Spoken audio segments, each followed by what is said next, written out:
네, 포트폴리오 AS 시간입니다. 전문가님께서 매주 수요일에 나오셔서 추천 주신 종목들에 대해서 어떤 전략 필요할지 꼼꼼하게 이야기 들어보겠습니다. 첫 번째 종목입니다. 지난 방송 추천주였습니다. 5월 4일에 매수했던 큐렉소인데요. 의료 로봇 수혜 관련 종목입니다. 매수하신 목요일 당일에는 주가 상승세를 보였는데요. 이번 주에는 좀 조정을 보이고 있습니다. 큐렉소 어떤 전략 필요할까요? 네, 뭐 시장이 좀 약세인 부분도 없잖아 있고요. 네. 최근 뭐 워낙 순환매, 개별 종목들이 지금 등락이 거듭되는 네. 이런 흐름들 같이 영향을 받고 있다라고 보고 있는데 개별적으로는 조금 이제 수급적인 부담되는 공시가 좀 하나 떴습니다. 뭐 최근 이제 3호 12 물량이 대략 한 70만 주가량이 상장되는 그런 공시가 지난주 나왔었는데 단기적으로는 요 물량들이 좀 부담이 될 걸로 좀 보이고 있고요.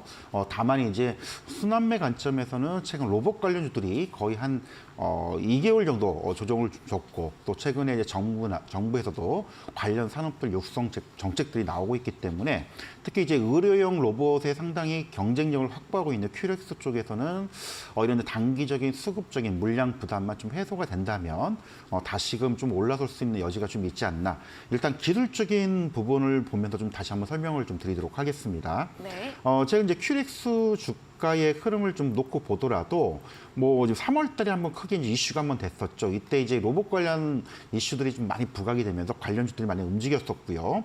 그 이후에 거의 지금 거의 한 달 반, 2달 정도 계속 지금 횡보하는 그런 모습을 보여주고 있는데 길게 보자면 그때 이제 움직이기 전 가격대로 다시 좀 원위치한 상황입니다. 그래서 여기서 가격이 뭐 밀린다고 해서 크게 뭐 밀릴 것 같지는 않아 보이지만 단기적으로는 아까 말씀드린 대로 12 전환 물량들 대략 한 70만 주가량 되는데 이 물량들이 이제 오늘부터 이제 상장이 됐습니다. 물론 이제 실질적인 공매도로 친다면 월요일부터 거래가 됐다고 보는데 최근 거래량이 많지 않은 상황에서 70만 주 정도 되면은 조금 부담이 될 수는 있겠죠. 하루 거래량 대비 한 3, 40만 주에서 70만 주이기 때문에 그래서 요 물량을 소화하는 데 조금 시간이 좀 필요하지 않을까. 일단 단기적인 흐름상으로 놓고 본다면 일단 하락 추세에서 좀 전환되는 추세 전환을 시도를 했던 이런 모습을 보였다가 좀 다시 밀렸기 때문에 이 부분이 좀 아쉽긴 하지만 아까도 말씀을 드렸듯이 최근 이제 그 3월 달에 상승 시도가 나왔던 상승 전 가격대로 좀 원위치했던 그런 부분이기 때문에 여기서 조금 시간이 좀 걸리고 약간 멈칫거리는 모습이 나올 수는 있다 하더라도 뭐 크게 밀릴 상황은 아니다라고 먼저 말씀을 드리고 싶고요.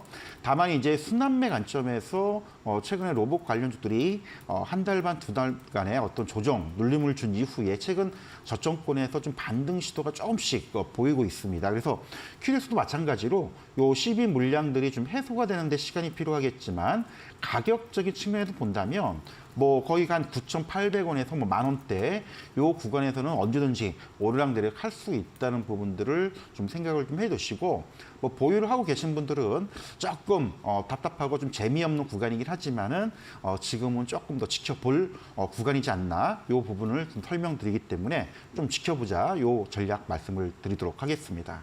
네, 큐렉소 어제 나온 공시였습니다. 12 전환 물량 상장으로 이 부분 소화에 있어서 주가는 잠시 9,800원, 10,000원 사이 횡보할 수 있으나 순환매 관점으로 로봇 관련주 2달간 조정 이후에 반등 시도 나올 수 있다 의견과 함께 목표가까지 홀딩으로 의견 주셨습니다. 다음 종목입니다. 4월 27일에 매수했던 엔터 관련주 SB입니다. 방어주와 함께 실적 모멘텀 재료 말씀해 주시면서 좀 길게 여유 있게 보자고 13만 원, 14만 원 선까지 제시해 드렸거든요. 어떤 전략도 필요할까요? 예, 맞습니다. 이제 엔터주들이 네. 원래 이제 그 코로나 시대 때 상당히 좀 어려움을 겪었다가 네. 이제 뭐 소속 아티스트들의 어떤 이제 해외 글로벌 투어들이 본격화되고 네. 앨범들이 이제 발매가 되면서 상당히 부각되는 이제 그런 부분들인데 이제 SM 같은 경우는 한때 시장에서 크게 이슈가 됐던 이유들은 뭐 다 알고 네. 계실 겁니다. 경영권 분쟁이 발생이 되면서 한참 뭐 시끄러웠다가 결국은 이제 공개 매수를 통해서 이제 카카오 쪽에서 일대 주주로 등극하면서 이제 안정이 됐던 이제 그런 부분들. 일단 악재나 이런 어려움들은 다 해소가 됐고요. 이제는 본격화되는 소위 얘기해서 소속 아티스트의 활동과 함께 실적이 본격화되는 이제 그런 부분들을 봐야 되는데 주가 수준을 잠깐 놓고 본다면 아까 말씀드렸듯이 경영권 분쟁이 붙었을 때 거의 뭐 주가 수준이 거의 8만 원대에서 뭐 16만 원까지 급등을 했던 그런 모습들. 그리고 이후에 이제 안정권 들어서면서 요 9만 원, 10만 원대를 지금 오르락내락 하고 있는 이런 구간들에 진입을 했다라고 좀 설명을 드려야 될 것 같은데 최근 주가가 좀 가파르게 상승하진 못하고 조금 주춤거리는 모습들은 SM뿐만 아니고요. 전체적인 어떤 시장의 투자 심리가 좀 위축된 그런 부분들. 그리고 이제 가뜩이나 SH증권발 어떤 주가 반대 매매 때문에 일부 주가가 급락하면서 시장의 이제 투자 심리가 많이 위축되고 있다는 점. 하지만 하반기에 어떤 실적 개선 모멘텀을 여전히 가지고 있다는 겁니다. 그리고 엔터주 같은 경우에는 전통적으로 예전부터 어떤 시장이 좀 지지부진하거나 약세, 하락대일 때 상대적으로 견조한 어떤 방어주 개념으로서 역할을 좀 했기 때문에 SM 같은 경우 최근 주가가 좀 살짝 지지부진한다 하더라도 이런 관점에서는 충분히 지금도 좀 메리트 있는 가격대가 아닌가라고 좀 보여주고요. 기술적으로 놓고 보자면 이미 뭐 지난 그 3월 말경 9만 5천 원 대에서 지금 살짝 11만 5천 원대 올라왔다가 다시 10만 원 초반대로 좀 밀려 있는 상황입니다. 그래서 요 구간대 10만 원대에서는 언제든지 오르락내락 할 수 있는 구간들은 나올 수는 있다. 다만 이런 종목 같은 경우에는 당장보다는 우리가 이제 하반기를 염두해 두고 그리고 이제 본격적으로 NCT의 어떤 소속 아티스트의 월드 투어가 잡혀져 있는데 이런 부분들이 이제 본격화되는 그런 시점들이 다가오고 있기 때문에 이미 본격화되기 이전에 조금 주가가 지지부진할 때 혹은 조금 대밀릴 때 밑에서 잡아가는 전략도 나쁘지 않을까라고 생각 들기 때문에 네. 뭐 지금 계속적인 뭐 분할 매수 관점은 굉장히 유효하다고 생각을 하고 있고요. 따라서 이제 오르기보다는 이런 종목 같은 경우는 횡보나 밀릴 때 이럴 때 이제 분할 매수 관점으로 계속적으로 좀 물량을 잡아가는 전략으로 대응을 해보자. 이 전략을 좀 말씀을 드리도록 하겠습니다. 네, SM 경영권 분쟁으로 급하게 올랐던 주가는 모두 소화된 상태입니다. 이제 실적과 본연 재료로 올라갈 준비를 하고 있는데요. 10만 원대에서 등락은 나올 수 있지만 길게 본다면 상방으로 갈 것으로 전망해 주셨습니다. 다음 종목입니다. 4월 27일에 매수했던 현대로템 방산 관련 종목입니다. 지난 AS 때 보유로 의견 주셨습니다. 현대로템도 좀 길게 보일 종목이죠? 예, 맞습니다. 이제 아무래도 방산주고요. 네. 이게 원래 이제 과거에는 우리가 철도 관련된 회사로 알고 있지만은 네. 우리 이제 폴란드 계약을 하면서 대박을 터뜨렸죠. K2 전차가 대규모 계약을 좀 했고요. 네. 2차 계약이 좀 난항을 겪었었습니다. 그래서 이게 지금 폴란드 계약이 제대로 되는 거냐 아니냐 이 말들이 되게 많았었고 이에 따라서 현대로템의 주가도 최근에 좀 지지부진했던 그런 흐름들. 하지만 2차 계약이 지금 원활히 지금 진행이 되고 있는 걸로 최근에 좀 많이 소식들이 나오고 있습니다. 그래서 그런 이슈들이 부각이 되면서 현대로템의 주가도 여기 지금 2만 5, 6천 원대에서 최근 이제 3만 6, 7천 원까지 올라왔다가 최근에 이제 눌림목, 숨고르기를 좀 진행을 하고 있는데 어차피 이런 종목 같은 경우에는 이제 경기와 좀 무관합니다. 결국은 이제 폴란드 수주권만 하더라도 하반기 실적 모멘텀이 상당히 좀 크게 부각이 될 수 있는 그런 부분들. 다만 단기간 4월 중순경에 단기간 2만 원 중반에서 3만 원까지 급하게 올라왔기 때문에 여기서 좀 쉬었다 가는 것도 나쁜 모습은 아니다라고 좀 보고 있고요. 제가 이제 집중적으로 보고 있는 거는 뭐 폴란드 계약이야, 뭐 2차 계약이 어떻게든 진행이 되겠지만 루마니아 쪽에 지금 상당히 가시화되고 있는 그런 부분들. 그게 이제 언제 계약이 본격화될지는 모르겠지만 아마 상반기보다는 하반기 때 진행될 가능성이 굉장히 높은데 이런 부분들까지도 본다라면은 현대로템의 주가가 길게 보자면 어쩌면 지금 3만 원대 초중반 가격도 결코 비싼 가격이 아니고 오히려 싸 보일 수 있는 그런 가격대가 아닌가. 일단 주봉상의 그 기술적 흐름을 잠깐 보겠습니다. 그동안에 현대로템의 주가가 뭐 지금 거의 한 1년 반, 2년 동안에 요 2만 원대에서 3만 원 초중반대에서 박스권에 계속 이루어졌던 이런 부분들이 좀 있었기 때문에 네. 이제서야 요 박스권 상단은 좀 올라선 그런 상황입니다. 그래서 쉽게 꺾일 수 있는 상황은 아닌 것 같고요. 그리고 이제 많은 분들이 최근에 이제 경기가 부진한데 주가 수준이 계속 갈 수 있느냐 이런 질문들도 이제 간혹 하시는 분들도 계시는데 아까도 말씀을 드렸듯이 방산주입니다. 방산주 무기 수출 같은 경우에는 한번 계약이 되면 이게 2, 3년 동안 꾸준히 계속 공급이 되면서 매출 실적이 잡히는 그런 부분이기 때문에 이미 계약이 1차 계약은 끝났고요. 2차 계약이 2, 3년 동안 계속 나눠서 반영이 되고 있다는 점. 여기에 신규로 추가적인 계약이 또 이루어진다면 당연히 주가는 레벨업 될 수 있는 그런 여건을 가지고 있기 때문에 뭐 대부분 이제 이런 종목 같은 경우는 대형주여서 단기간 볼 종목은 아니고요. 경기가 좀 부진하고 어렵다고 하지만은 경기와 무관한 종목이기 때문에 좀 하반기까지 계속 지켜보고 가져가고 우리가 점검하면서 체크해 볼 수 있는 종목이지 않나. 그래서 뭐 단기적으로 잠깐 뭐 시장도 그렇고 현대로템의 주가도 지금 5월 달 들어서 뭐 33,000원에서 35,000원대를 계속 좀 오르락내락 하고 있습니다. 뭐 이거와 관계없이 오히려 뭐 2, 3,000원대로 좀 밀려준다면 네. 오히려 더 물량을 더 잡을 수 있는 기회로도 우리가 대응을 좀 해볼 수 있지 않을까 이런 전략 말씀을 드리도록 하겠습니다. 네, 현대로템 수주 모멘텀 하반기까지 지켜볼 때 역시나 긴 관점으로 보유 의견 주셨고요. 주가 32,000원, 33,000원 밀릴 시에는 추가 매수, 신규 매수도 유효하다고 의견 주셨습니다. 다음 종목은 3월 30일에 매수했던 서현이화입니다. 월요일 날 이런 미국 전기차 업체 수주 소식 부분에 강세를 보였다가 서현이화 측에서 체결한 바가 없다 나오면서 다시 맞습니다. 음봉으로 마무리 됐는데요.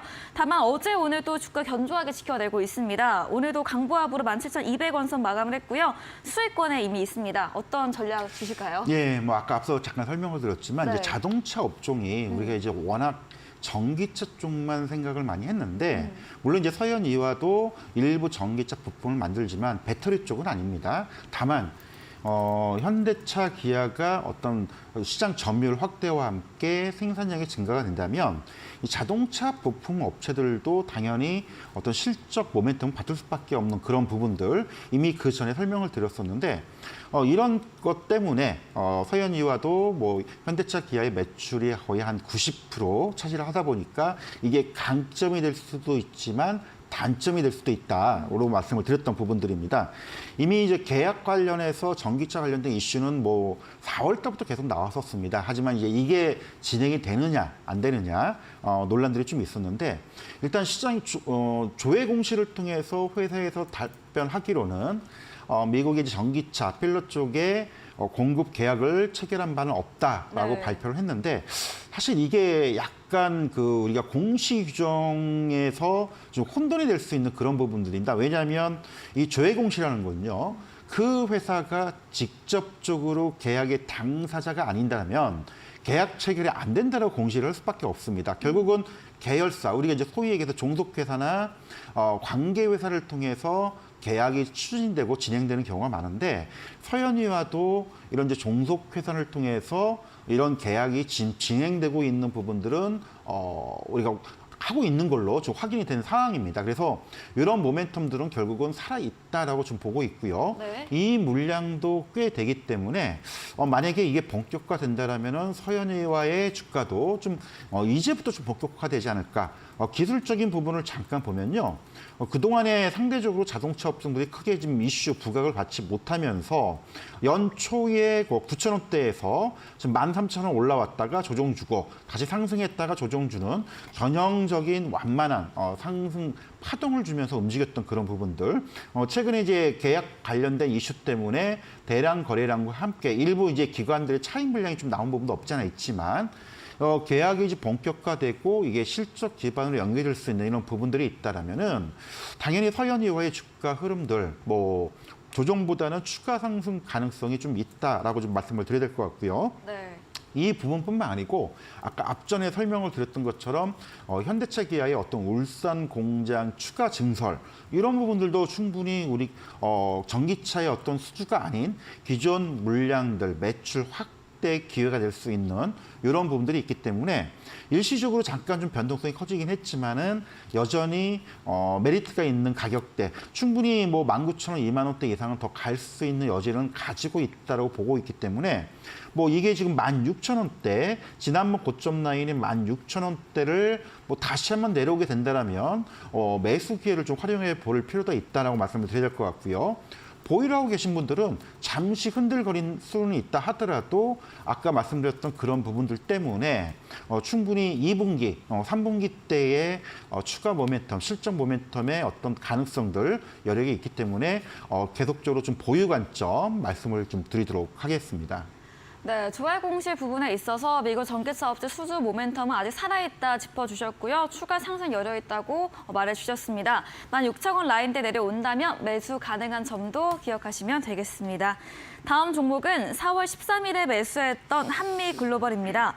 지난주 수요일 날 이후부터 좀 조정세가 나오고 있습니다. 그때 보유 의견 주셨거든요. 한미글로벌 또 어떤 의견 주실까요? 예, 일단 조금 개인적으로 좀 안타까운 이제 네. 그런 내용들인데요. 사실 이제 이번 주에 그 사우디 교통 물리장관이 국내 방한을 하면서 이런 이제 단기적인 이슈도 좀 있었고요. 네. 최근에 사우디 측에서 네옴시티 관련된 여러 가지 프로젝트 발주가 본격화된다. 이런 이제 기대감들도 좀 있었는데 사실 이제 이번 주 월요일이죠. 월요일날 좀 장대 음봉이 나오면서 급락이 나왔었습니다. 근데 이제 시장에 지금 확인되지 않았던 루머들이 많이 돌았었는데 여러 가지 안 좋았던 루머 중에 하나가 사우디의 교통 물류장관이 네. 방한했다는 소식이 언론 보도가 없었다라는 이유로 일부 좀 문제가 있는 거 아니냐 이런 이제 부분 때문에 주가가 좀 급락했던 그런 부분도 있었고요. 네. 또 한편으로는 어떤 재료 노출 우리가 최근 시장이 좀 안 좋다 보니까 어떤 단기적인 호재성 혹은 일정이 예정됐던 일정이 지나가고 나면 오히려 차익 실현 기회로 삼는 이런 부분 때문에 차익 실현 물량이 나오면서 좀 조정을 받는 이런 부분이 좀 있지 않나. 근데 생각보다는 장대 음봉과 하락폭이 굉장히 깊었습니다. 그래서 뭐 시장에 지금 여러 가지 루머 때문에 더 추가 하락이 지금 나오지 않았나 이렇게 판단이 되고 있고요. 기술적인 부분을 좀 본다라면은 지난 이제 3월 달 26,000원대를 조정을 받고 나서 이게 상승 시도가 나온 이후 그리고 다시금 요 4만 원대를 터치를 했었습니다. 그래서 일단 1차적으로는 4만 원 터치 가능성을 봤었는데 터치는 했지만 문제는 이제 그 다음부터 너무 급하게 지금 조정을 받았던 부분들이 좀 아쉬운 부분들. 따라서 일단 이렇게 4만 원대에서 3만 원 초반까지 대략 한 20-30%대의 하락을 보이는 종목들 같은 경우에는 당장 V자 반등보다는 소위 얘기해서 고점대 가지고 있던 물량들의 어떤 손절성 물량들 그리고 일부 이제 이탈을 하려고 하는 물량들이 좀 소화하는 과정이 좀 필요합니다. 그래서 주가가 뭐 밀린다 하더라도 뭐 크게 밀릴 상황은 아니겠지만 기술적으로 요 61선 라인, 요 3만 원대를 중심으로 약간 위아래에 내려오는 그런 부분도 있을 수는 있겠지만은 요 구간에서 크게 밀릴 상황은 아니다라고 일단 판단이 되고 있고요. 결국은 이런 이제 그 악재성 루머에 의해서 하락했던 그런 부분들이 회복이 되려면 조금 시간이 좀 필요합니다. 하지만 뭐 여타 종목처럼 뭐 이게 장기간 시간이라고 보이지는 않고요. 좀 한 1-2주 정도 시간이 좀 우리가 여유를 가지고 조금 더 체크하면서 좀 봐야 될 구간이지 않나. 다만 이제 보유를 하고 계신 분들한테는 좀 안타깝지만은 그래도 지금 뭐 단기적으로 뭐 치고 빠지고 하는 그런 매매 전략상으로는 뭐 팔 때는 이미 지났다는 거. 따라서 지금은 일단 보유를 하면서 지켜봐야 될 것 같고요. 오히려 이 종목을 내가 가지고 있지 않거나 그동안 관심 가지고 있지 않아서 매수를 하지 않았던 그런 분들한테는 오히려 또 새로운 기회가 좀 오지 않았나라고 판단이 되는데 일단 단기간 한 20-30% 대부분 종목군들이 한 뭐 큰 대형 내부에 큰 대형 악재가 있어서 급락하는 게 아닌 외적 요인에 의해서 하락하는 경우 보통 한 20-30% 정도 하락 이후에 기술적 반등 혹은 진정이 될 수 있는 그런 부분들이 흔히들 우리가 기술적 분석할 때 많이 표현을 하는데 지금 이 구간까지 좀 내려오지 않았나. 그러면 결국은 관심을 가지신 분들은 오히려 3만 원 초중반대 혹은 뭐 3만 원 이하대 살짝 내려올 경우 오히려 분할 매수로 한번 할 수 있는 그런 또 기회가 되지 않았나라고 좀 판단이 됩니다. 그래서 이 종목 같은 경우는 조금 들고 계신 분들 좀 안타깝지만 일단 지금 팔 때는 아니라는 거 말씀을 드리고 싶고요. 그리고 좀 우리가 손절성, 악재성 물량들이 조금 소화될 수 있는 한 일주일 정도 시간을 좀 더 여유를 가지고 보고 다시금 요 3만 3, 4천 원대의 회복 가능성 요거를 좀 염두를 해두고 좀 지켜보자 요 전략 말씀을 좀 드리도록 하겠습니다. 네, 한미글로벌 악재성 루머로 문제가 우려되며 주가 하방 압력을 받았습니다. 1, 2주 정도 후에 이런 부분 해소될 부분으로 인사이트 제시해 드렸고요. 내려온 현 구간에서 정리보다는 보유해보는 의견 드렸고 3만 원 이하 선에서는 분할 매수도 가능하다고 합니다. 다음 종목은 4월 6일에 매수했던 바이오니아입니다.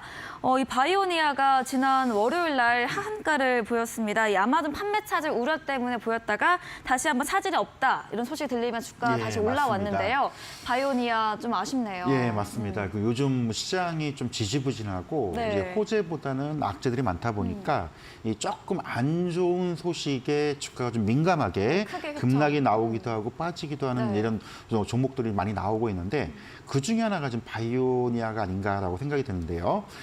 탈모용 치료제 화장품들이 이제 그 아마존에서 판매가 본격화되고 쇼핑몰이 좀 오픈이 됐다는 소식들이 지난주에 들렸었습니다. 그러면서 주가가 좀 많이 올랐었는데 시장에서 지금 안 좋았던 소식이 들렸던 거는 아마존 쪽의 판매 일정에 상당히 지금 차질을 빚었다라는 소식들이 들리면서 바이오니아가 이 7만 5천 원대에서 급락이 나왔던 이런 부분들을 좀 연출을 했습니다. 그런데 이제 일부분 이제 전문가 톡방에서는 네. 이 바이오니아가 사실은 지난주 5월 4일 날 스팸 관여 과다 종목으로 좀 지정이 되면서 네.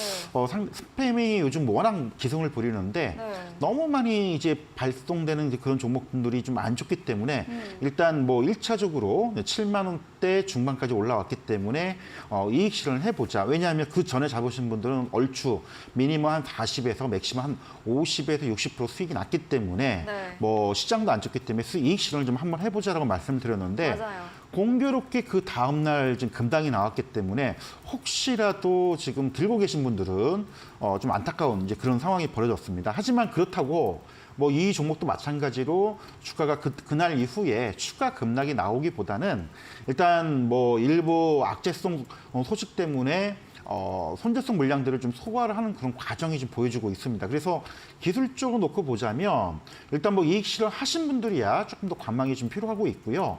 혹시라도 들고 계신 분들은 요 5만 원대, 물론 약간의 이탈과 오르락내리락 하는 과정이 나올 수는 있겠지만 요 5만 원대를 크게 이탈하지 않는다라면은 아직은 좀 보유를 하면서 좀 지켜볼 구간이 아닌가라고 말씀을 드려야 될 것 같고요. 아마존 쪽에서 어떤 판매 일정과 판매 차질을 빚고는 있지만 이게 뭐 판매 거부가 됐거나 왜냐하면 미국이나 유럽 쪽 FDA 쪽에 이미 승인을 받아놓고 판매 승인돼서 본격화되는 부분들 국내에서는 아직은 판매 승인을 득하지는 못했습니다. 그래서 이런 부분들이 있기 때문에 단순하게 판매 거절로 인한 판매가 안 되는 그런 부분은 아니기 때문에 네. 이런 부분들도 염두를 해두고 조금 5만 원대를 크게 이탈하는 게 아니라면 좀 더 보유를 하면서 지켜보자 이 전략을 좀 말씀을 드리도록 하겠습니다. 네, 바이오니아 지난주 방송 5월 3일 방송에서 전문가님께서 AS 때 수익 실현 쪽으로 제시해 드린 바 있습니다. 혹시 아직 보유하셨다면 5만 원 이탈되지 않는다면 더 지켜보는 쪽으로 설명해 주셨습니다. 저희 다음 코너 도전 상한가에서 전략주에 대한 힌트를 알려드리고 있습니다. 힌트 듣고 정답 아시는 분들 9시 전문가님의 무료 온라인 공개 방송 들어오셔서 채팅창에 정답을 올려주시면 향긋한 커피 교환권 함께 보내드리겠습니다. 그럼 저희는 마지막 코너 도전 상한가로 돌아오겠습니다.